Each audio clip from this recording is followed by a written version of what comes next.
79년 전에 일제의 억압, 수탈 속에 있었던 이 민족 가운데에 광복의 기쁨을 주셨습니다. 인류의 역사를 주관하시는 하나님께서 고통과 고난의 길을 걷고 있던 이 민족 가운데에 광복을 주신 그 은혜가 있음을 우리가 고백하면서 오늘 이 예배 가운데에 우리도 이런 고백이 있었으면 좋겠어요. 민족적인 그 고통, 고난에서 이 민족을 건져주신 하나님, 그 하나님께서 죄와 사망의 그 억압 속에 있었던 우리를 건져내셔서 이제는 자유와 기쁨을 누리며 살아가는 하나님의 자녀로 삼아주셨다라고 하는 거죠. 이 하나님의 자녀가 된 것이 그저 되어지는 것이 아니라 십자가에 달려 죽으신 예수 그리스도의 그 구속의 은혜로 말미암은 것이다 하는 이 사실을 우리가 다시 한번 우리 민족의 광복을 함께 기뻐하며 예배하면서 우리 개인적으로 그런 고백들이 있어질 수 있게 되기를 바랍니다. 교회가 전도가 안 된다 이런 말을 많이 해요. 교회 전도가 안 되는 이유는 왜 그럴까?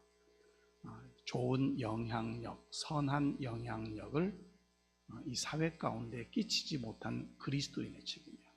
목사로부터. 그리스도인들이 선한 영향력을 끼쳐야 되는데 예수 믿는 것이 나의 유익을 위한 것으로 변질이 되어졌기 때문에 그래요. 예수를 믿는 것은 남의 유익을 구하는 거예요. 남을 선하기로. 그래서 복음을 전하는 것 자체도 그 사람이 구원받은 하나님의 사람이 되게 하는 거기 때문에 남의 유익을 구하는 것이죠. 그런 이 상황 속에서 이 어려운 시대 속에 살고 있지만 그러나 나에게 생명이 있음은 하나님께서 나를 아직 불러가지 않으심은 아직도 나에게 사명이 있다는 사실인 것을 우리가 기억하면서 하나님의 선하신 뜻을 이루어갈 수 있는 우리 믿음의 성도들로 견고하게 세워지기를 원합니다. 제가 모신문을 창간호 때부터 봤어요. 그런데 약간 야성이 있는 신문이어서 늘 비난하고 비판하고 하는 그러한 논설이나 이런 사설들이 있었어요. 그걸 자꾸 읽다 보니까 제 자신이 어떤 일에 대해서 자꾸 비난하고 비판하는 시각으로 생각이 바뀌어지더라고요. 어느 순간에 제가 그걸 깨달았어요. 원래 제 성격이 그러지 않는데 그래서 자꾸 그렇게 바뀌어지길래 그 신문을 끊었어요. 안 봤어요. 안 보고 말씀 앞에 서는 것이 더 옳은 것이다 라고 하는 것을 깨닫게 됐어요. 그렇습니다. 그러니까 믿음의 생활을 하면서 자꾸 비난하는 습관 가지면 안 돼요. 비평하는 습관 가지면 안 돼요. 예. 자꾸 그런 것을 가지다 보면 그런 쪽으로만 내 뇌가 발달이 돼요. 그래서 비난과 비평과 불평과 불만보다 오늘 본문의 말씀처럼 시편 기자의 고백처럼 하나님을 찬양하고 하나님 앞에 기도하고 하나님께 영광을 돌리는 삶, 이러한 삶을 살아갈 때에 그 삶이 복된 삶이 되어지는 줄로 믿습니다. 그래서 오늘 우리가 참으로 하나님 앞에 여호와께 영광을 돌리는 삶을 살아가려고 하면 어떠해야 될 것인가를 함께 나누고자 합니다. 먼저는 아름답고 거룩한 예배를 드리는 일을 최선을 다해야 돼요. 오늘 본문 9절에 있는 말씀을 보면 아름답고 거룩한 것으로 여호와께 예배할지어다. 온 땅이여 그 앞에서 떨지어다 그랬어요. 대통령도 어느 당의 정당에 소속되어 있죠. 그런데 이제 전국을 순회하게 되어지면 자기의 당과 상관없는 도지사가 있을 수 있잖아요. 뭐 자기의 당이면 더 말할 것도 없이 예우를 잘하겠지만 자기의 당과 상관없는 도지사가 있을지라도 대통령이 순회를 오면 대통령에 걸맞는 예우를 해야 돼요. 그래야 그 국가가 평안한 거예요. 그런 것처럼 우리나라 대통령이 다른 나라에 갈 때 또 다른 나라 대통령이 우리나라에 올 때 거기에 걸맞는 예우를 합니다. 그렇지 않으면 외교 결례가 되어지는 거예요. 왜 제가 이 말씀을 드리냐면 예배도 마찬가지예요. 예배라고 하는 것은 하나님을 하나님 되게 하는 예우의 형식이에요. 하나님을 하나님 되게 한다는 건 뭐냐면 하나님이 천지 만물의 주관자시고 모든 만물을 친히 통치하시는 분이라는 사실을 우리가 고백하며 드리는 예배이기 때문에 그래요. 그래서 모든 만물 위에 최고의 분이십니다. 그러므로 우리가 그분 앞에 최고의 예절을 가지고 예우하며 드리는 예배가 되어져야 된다 그 말이에요. 그것을 하나님을 경외하는 것이라 이렇게 이야기하는 것이에요. 그래서 예배는 하나님의 이름에 합당한 영광을 돌리는 행위인 것이에요. 영어로 예배를 worship이라고 얘기합니다. worship, worth라고 하는 단어, 가치라는 거죠. 여러분 금의 가치하고 은의 가치가 다르죠. 똑같은 1g이라고 할지라도 가치가 달라요. worth라고 하는 이 단어는 바로 그 가치를 이야기하는 거예요. 그리고 또 하나의 단어, 연결되어 있는 단어는 ship이죠. ship이라고 하는 것은 신분, 그 존재를 이야기하는 거예요. 그 존재의 가치를 인정한다 이런 뜻이 worship이라고 하는 단어예요. 오늘 우리가 예배라고 하는 것은 바로 하나님에 걸맞는 가치를 인정하여 드리는 거예요. 이게 예배인 거예요. 우리는 습관적으로 복받기를 위해서, 내 평안을 위해서, 나의 안위를 위해서 그렇게 예배를 드리는 것으로 착각하지만 원래 예배의 의미는 그것을 넘어서는 거예요. 내가 중심이 아니라 그 말이에요. 그래서 하나님 중심의 예배를 드려야 됩니다. 내가 할 수 있는 가장 아름다운 것으로 찬양하고 기도하고 예물도 드리고 헌신을 드리는 것, 이것이 하나님 앞에 온전하게 예우를 갖추는 모습이다 이렇게 볼 수 있어요. 그럴 때에, 그렇게 할 때에 하나님은 그 예배를 통해서 나와 만나 주시는 거예요. 나와 만나 주실 뿐만 아니라 그 예배를 통해서 하나님 스스로는 영광을 받으시고 오늘 우리 가운데는 감격을 가지고 살아갈 수 있도록 인도해 주시는데, 오늘 이 시간의 예배가 하나님의 가치, 그분의 존귀함을 우리가 알고 드려지는 예배 되어지기를 주님의 이름으로 축복합니다. 정말로 그 예배가 온전한 예배가 되어지기를 위해서 몇 가지 요소가 있어요. 먼저는 요한복음 4장 24절의 말씀 보면 영과 진리로 예배할지니라 했어요. 영과 진리로 예배하는 거예요. 성령의 도우심을 구하며 하나님의 은혜를 기대하면서 성령의 감동 속에 드려지는 예배여야 한다 하는 거예요. 거기에는 우리의 마음도, 우리의 몸가짐도, 우리의 물질도, 거기에 하나 더 보태서 우리의 옷차림도 마찬가지예요. 여름이 되어지면 예배를 드리러 올 때 막 쓰리빠 신고 다니는 예절을 모르는 경우에요. 존귀하신 하나님을 만나러 가는 데에 대한 예절이에요. 대통령을 만나러 갈 때 반바지 입고 그냥 따라갈까요? 다 갖춰 입고 가요. 여기 있는 목사가 주일날 티셔츠 입고 와서 예배를, 물론 이제 미국이나 이런 데는 청바지 입고도 예배 드리고 그래요. 근데 우리 문화에서는 조금 예의에 어긋난 것 같은 느낌이 있지요. 그것이 중심이 되어지는 건 아니지만 내 마음의 자세를 이야기하는 거죠. 그래서 오늘 하나님 앞에 온전한 모습으로 우리의 마음을 모아서 드려지는 거고, 또 하나는 이 시간만 예배가 아니에요. 지난 월요일부터 토요일 날까지도 예배였어야 돼요. 그 예배였어야 된다는 것은 일주일의 삶이 예배와 함께 되어지는 삶이어야 된다는 거예요. 아무렇게나 허접하게 살다가 일요일이네 그리고 교회 나오는 게 아니다 그 말이에요. 오늘 허겁지겁 드려지는 예배는 준비되어지지 않는 예배예요. 준비되어진 예배. 어떤 준비요? 마음의 가짐. 마음의 가짐이에요. 한 주간을 은혜로 살기를 사모하면서 한 주간의 삶을 되돌아보니 하나님의 은혜였습니다. 이걸 고백하고 나와서 함께 모여 예배하는 것이 오늘 이 시간의 예배가 되어지는 거예요. 그렇게 드려지는 예배를 하나님이 기뻐하시더라 하는 거예요. 그것을 영과 진리로 예배한다 이렇게 얘기하는 거예요. 또 하나의 요소가 있다면 믿음으로 드리는 예배여야 해요. 성경은 이렇게 말해요. 믿음이 없이는 하나님을 기쁘시게 하실 수 없다 그랬어요. 하나님을 기쁘시게 하는 방법은 믿음이 있어야 돼요.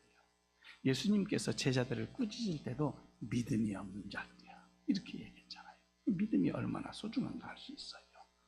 어느 교회에서 있었던 일이에요. 주일 예배가 마친 이후에 권사님 한 분이, 목사님, 이 권사님이 심장병으로 늘 고생을 하셨대요. 목사님 어떻게 한대요? 우리 아이들이 이사를 간다고 해서 저도 어쩔 수 없이 이사를 따라가야 되는 상황이 됐어요 그러더래요. 그런데 매주일 우리 목사님께서 저에게 선물을 주셔서 너무 감사해요 그러더래요. 그래서 목사님은 그 권사님에게 선물을 준 적이 없는데 그렇게 말씀하시길래, 권사님 제가 언제 선물 드렸나요? 이렇게 물어봤어요.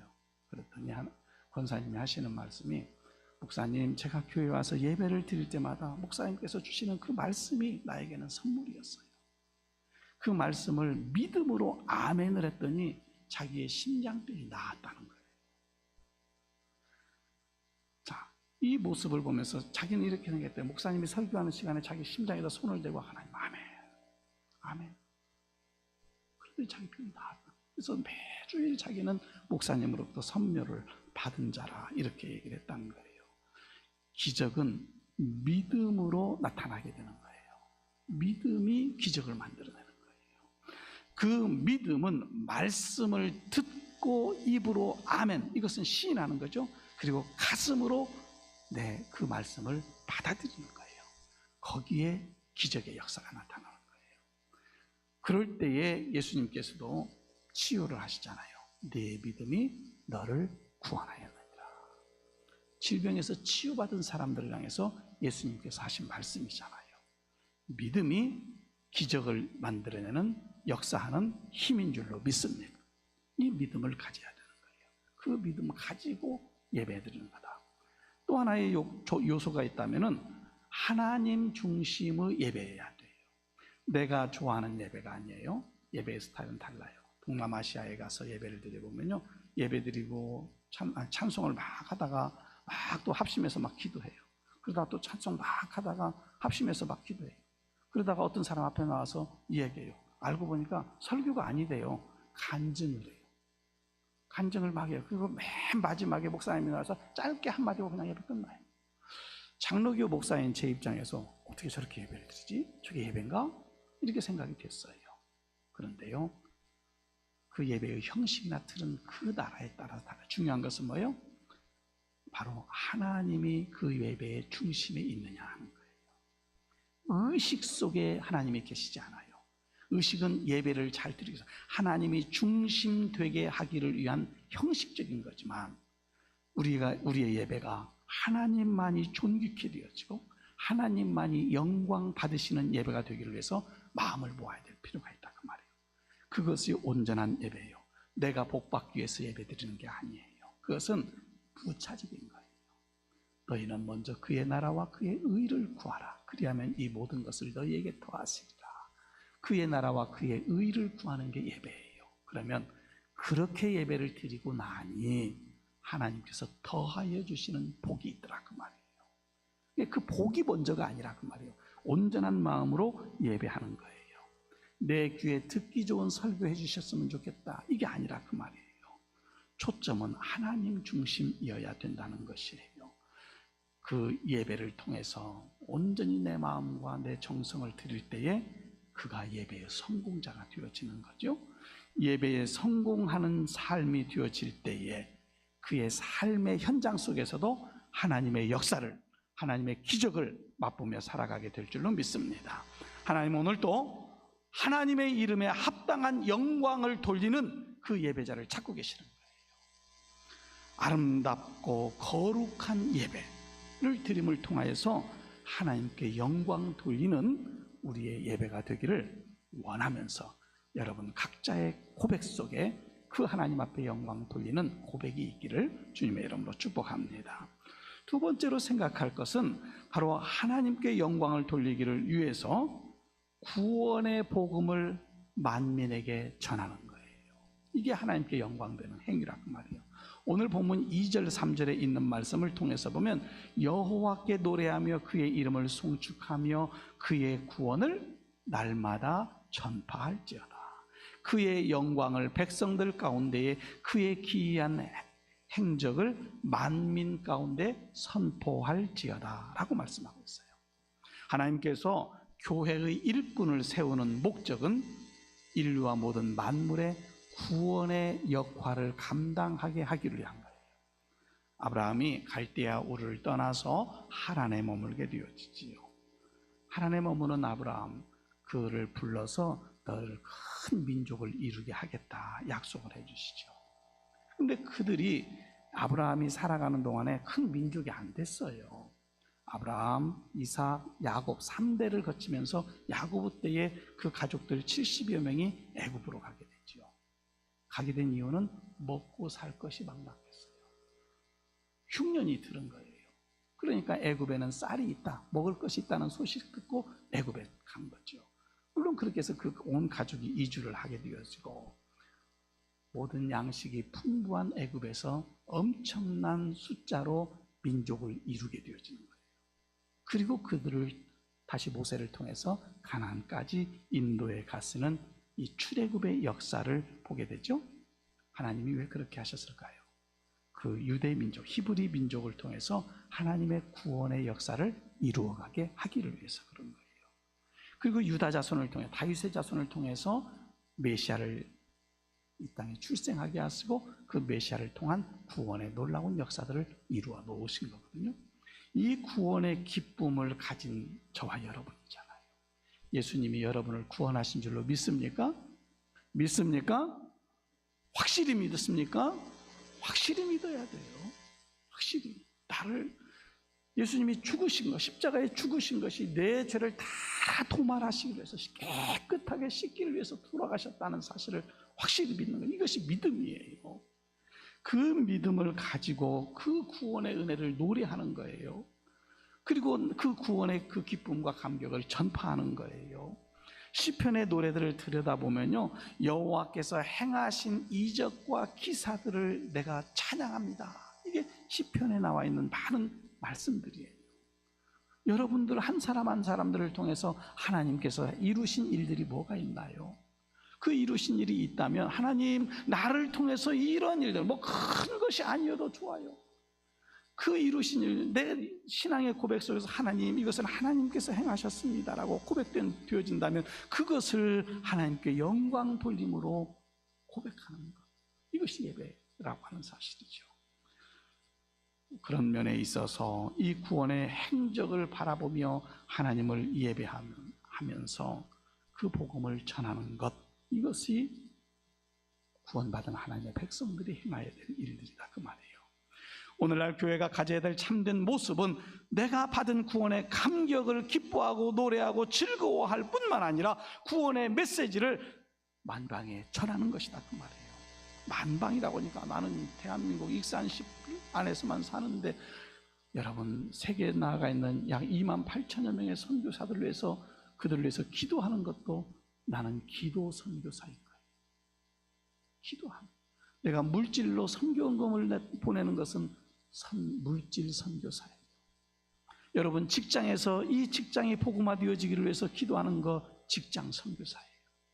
내가 있는 그곳에서 예수의 복음이 증거되어지기를 원하며 간구할 때 그는 선교사라고 말해요. 그것이 복음을 전하는 자의 사명인 거예요. 오늘 그 사명을 감당하며 만방의 복음을 전하는 일꾼들로 세워지기를 주님의 이름으로 축복합니다. 마가복음 16장 15절에서 예수님께서 이렇게 말씀하시죠. 또 이르시되 너희는 온 천하에 다니며 만민에게 복음을 전파하라. 우리는 이 시대에 온 천하에 우리 스스로들이 다닐 수 있는 방법은 없어요. 그러나 나간 사람이 있고요. 요즘은요, 인터넷을 통해서, 유튜브를 통해서 복음을 전하는 사람들이 얼마나 많은지 몰라요. 예수님은 믿음 없는 제자들을 꾸짖은 다음에 매우 중요하고 핵심적인 말씀, 아까 마가복음 16장 15절을 말하는 거예요. 믿음이 없는 그들을 꾸짖으면서 하신 거예요. 너희는 온 천하에 다니며 만민에게 복음을 전하라. 죄에서 대속함을 입은 하나님의 자녀가 된 그 권세를 가지고 사망의 권세를 이기신 주님, 부활의 놀라운 생명이 되신 예수님, 그 예수님을 전하는 거예요. 복음에서 예수님이 빠지면 그건 복음이 아니에요. 이 복음이 전해지는 곳에는 놀라운 변화가 일어난다, 그 말이에요.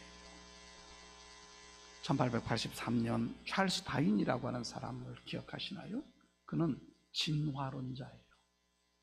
모든 인류는 진화가 되어진 것에 대한 진화론을 이론을 만든 사람이 찰스 다윈이에요. 그가 1883년에 남양군도의 어느 섬에 갔어요. 식인종들이 사는 동. 여러분, 식인종이라면 무조건 다 사람을 막 잡아먹고 자기들끼리도 잡아먹고 이건 아니에요. 자기들의 룰이 있어요. 룰이 있는데 그곳에 가서 보니까 참 천박하게 사는 거예요. 그리고 나서 34년이 지난 이후에 그 섬을 다시 갔어요. 다시 갔는데 그 섬이 변화됐어요. 옷 벗고 다니던 사람들이 옷을 입고요. 토굴과 나무 밑에서 살던 사람들이 집을 짓고 사는 거예요. 사람을 잡아먹고 사는 사람이 협력하는 것을 배웠어요. 협동하고 사랑하는 모습을 배운 거예요. 믿을 수 없는 일, 찰스 다윈의 입장에서 생각하면 이것은 이런 일이 어떻게 일어날 수 있지? 믿을 수 없는 일이었어요. 그래서 어떻게 된 일인가 알아봤어요. 존 패튼이라고 하는 영국인 선교사가 그곳에 가서 복음을 전한 거죠. 예수님을 전하고 그곳에 예배당을 세우고 그 사람들, 식인종들이 변화가 된 거예요. 찰스 다윈이 본국으로 귀국했어요. 지금도 있습니다만 영국의 런던 선교회라고 하는 단체가 있습니다. 오래된 선교단체예요. 그가 돌아와서 런던 선교단체에 자기의 후원금을 내기 시작했어요. 진화론자, 하나님이 세상을 만들었다가 아닌 그 사람이 그 남양군도의 섬에 가서 식인종들이 변화된 모습을 보고 나서 선교원금을 내는 사람으로 바뀌었어요. 그는 나중에 죽을 때에 자기가 말한 이론이 틀렸다라고 얘기하고 죽었는데, 왜 그런지 우리 교과서에는 그 말은 없어요. 그가 만드는 진화론의 이론만 있을 뿐이에요. 사랑하는 성도 여러분, 예수의 복음이 전하는 곳에는 새 역사가 써지는 거예요. 있습니까? 예수의 복음이 전하는 곳에는 새 사회가 만들어지는 거예요. 예수의 복음이 전하는 그곳에는 사람이 새로워지는 거예요. 그러므로 예수를 전해야 되는 것이죠. 예수님께서는 바울 사도를 통해서 누구든지 예수 안에 있으면 새로운 피조물이라, 이전 것은 지나갔으니 보라 새 것이 되었다 그랬어요. 이전 것은 다 지나갔어요. 우리는 새 사람이 된 거예요. 예수를 믿는 사람들 잡아서 옥에 가두었던 사울이 변해서 예수를 전하는 자로 바뀌어졌잖아요. 갈릴리에서 고기를 잡았던 베드로가, 물론 시몬이었어요. 그가 사람을 낚는 어부가 되어진 베드로가 되었잖아요. 사마리아 성에서 부정한 여인이 예수님을 만나고 나서 성에 뛰어들어가면서 내가 메시아를 만났다라고 선포하잖아요. 예수를 만난 사람은 그렇게 변화되어지더라, 그 말이에요. 오늘 우리 모든 성도들 안에도 예수 안에 가진 그 구원의 감격 가지고 살든지 죽든지 때를 얻든지 못 얻든지 복음의 증인으로 살아가는 믿음의 용사들이 되기를 주님의 이름으로 축복합니다. 이것이 하나님께 영광 돌리는 삶이라, 그 말이에요. 마지막으로 하나님의 이름에 합당한 영광을 돌리는 것이 아니라 합당한이에요.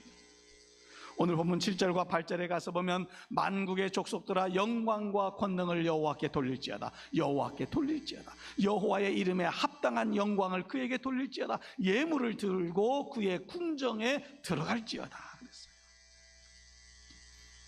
성도가 하나님을 빛나게 해드리고 높여드리고 기쁘시게 해드리는 것, 이것이 영광을 돌리는 거예요.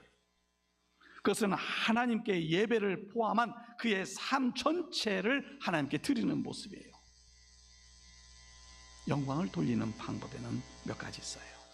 어떻게 하면 영광을 돌리는가? 내가 먼저 은혜 받아야 돼요.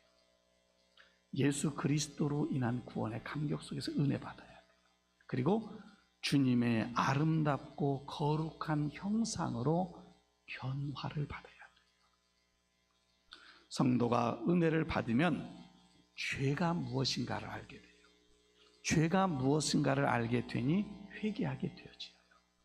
회개하게 되어지니 새 사람이 되어지는 거예요. 짐 오켄펠스라고 하는 사람이 있었습니다. 사업가예요. 사업이 잘 됐어요. 그런데 사랑하는 아내와 자식을 버리고 딴 살림을 차렸어요.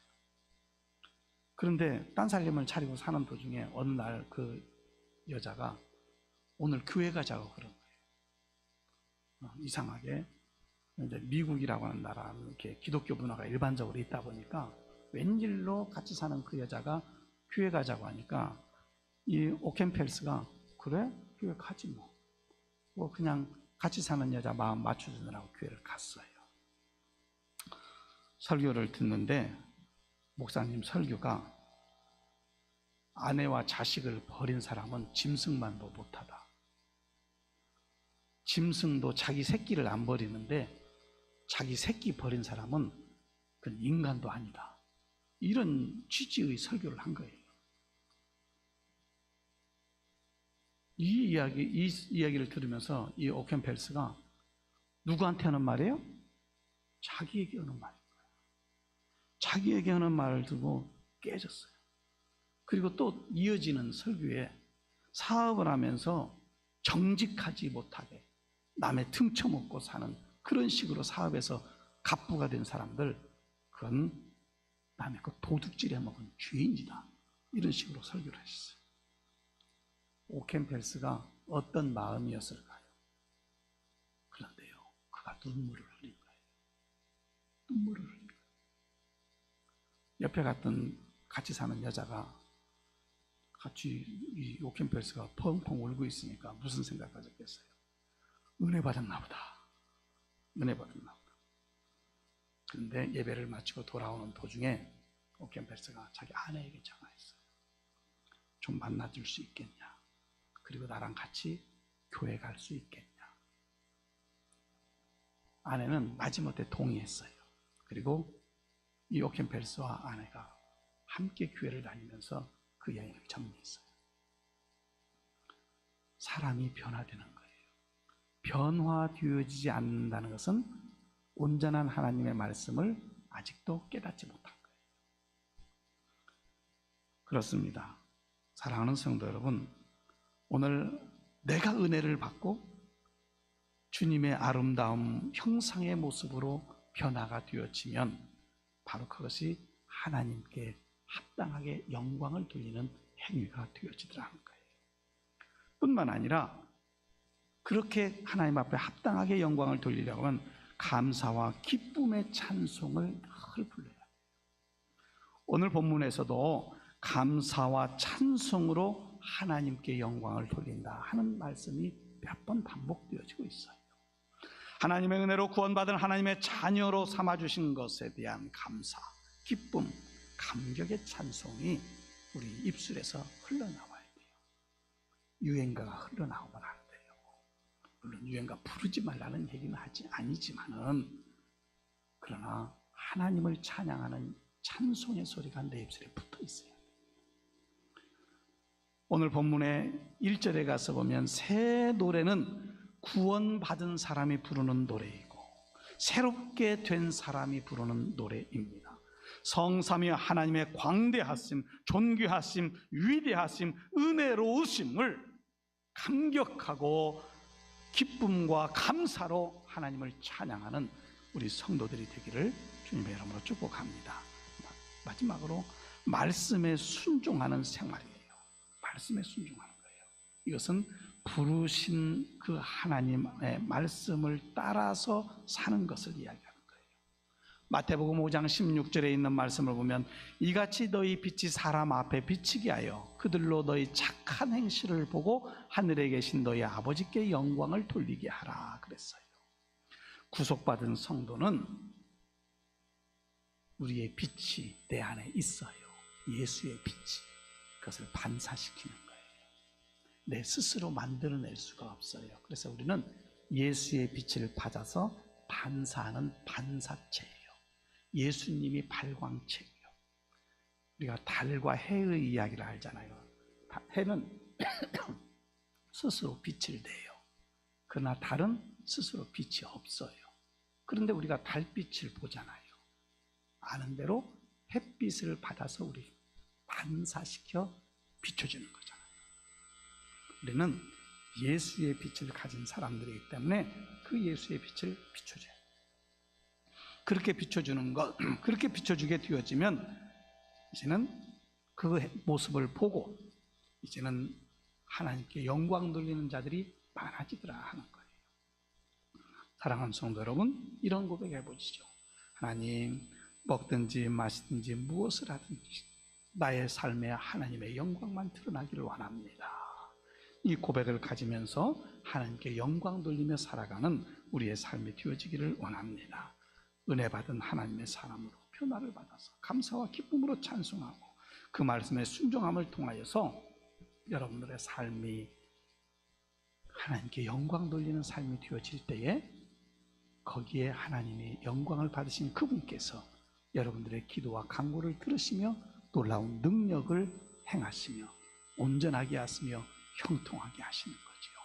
그 놀라운 은혜를 힘입고 믿음으로 살아가는 우리 모든 성도들 되기를 주님의 이름으로 축복합니다. 기도합니다. 살아계신 하나님, 오늘 시편 기자의 고백처럼 하나님께 영광을 돌리는 삶을 사는데 아름답고 거룩한 예배를 드리는 우리가 되어지기를 원합니다. 그래서 영과 진리로 예배하며 믿음으로 예배하며 하나님 중심의 예배를 드리는 자로 서게 하옵소서. 또한 구원의 그 기쁨과 감격을 내가 가졌는데 그 구원의 기쁨과 감격을 복음을 알지 못하는 자들에게 전하면서 참으로 하나님의 주신 사명을 감당하는 우리의 삶이 되어지기를 원합니다. 그리고 하나님의 이름에 합당한 영광을 돌리는 삶을 살아감을 통하여서 내가 먼저 은혜 받기를 원하고 또 기쁨과 감사의 찬송을 부르면서 말씀에 순종함으로 하나님께서 이루실 놀라운 일들을 감당해 나아갈 때에 이 모든 것 위에 은혜를 더하시고 복을 더하시는 하나님의 손길이 있는 줄로 믿습니다. 그 은혜 속에 거하는 우리 믿음의 권속들 다 되어질 수 있도록 은혜를 베풀어 주시옵소서. 거룩하신 예수님의 이름으로 기도드립니다. 아멘.